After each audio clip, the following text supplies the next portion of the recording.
यशस्वी वडाप्रधान माननीय श्री नरेंद्रभाई मोदी साहेबનો આવતીકાલે 17મી સપ્ટેમ્બરના દિવસે 75મી જન્મદિવસ છે।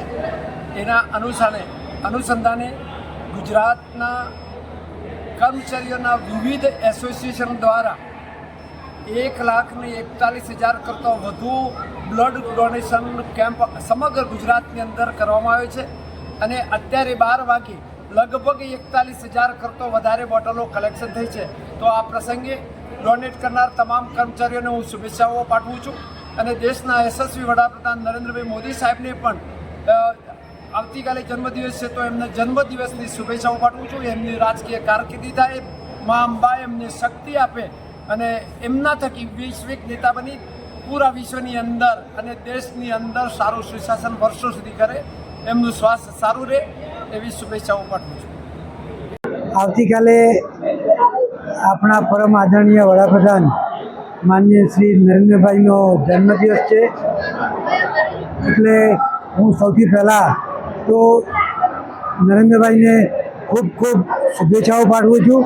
એ શતાયુ જીવે અને દેશની આ પ્રકારે સારી રીતે સેવા કરતા રહે, આપણા સૌનું માર્ગદર્શન કરતા રહે, પ્રેરણા સ્ત્રોત બનતા રહે એવી હું ભગવાનને પ્રાર્થના કરું છું। નરેન્દ્રભાઈનો જન્મદિવસ આ વખતે એ 75 વર્ષ પૂરા કરીને સ્વર્ણિમ તેમના વર્ષોમાં પ્રવેશ કરી રહ્યા છે, એટલે ખાસ એક લેન્ડમાર્ક દિવસ છે આ।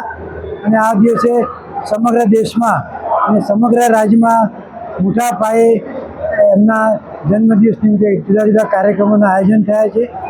એ નિમિત્તે ગુજરાતમાં અને આજે આ વડનગરની સિવિલ હોસ્પિટલમાં એક મેગા બ્લડ ડોનેશન કેમ્પનું આયોજન સમગ્ર વડનગર તાલુકો, ખેરાલુ તાલુકો અને સતલાસણા તાલુકાના વિવિધ ક્ષેત્રના તમામ કાર્યકર્તાઓ, સરકારી કર્મચારીઓ અને સરકારી કર્મચારી મંડળો, શૈક્ષિક મંડળો ભેગા થઈને આ મોટા કેમ્પનું આયોજન કર્યું છે અને એ નિમિત્તે સૌ લોકો નરેન્દ્રભાઈના દીર્ઘાયુ માટે પ્રાર્થના કરે છે અને નરેન્દ્રભાઈને શુભાશીષ પાઠવે છે।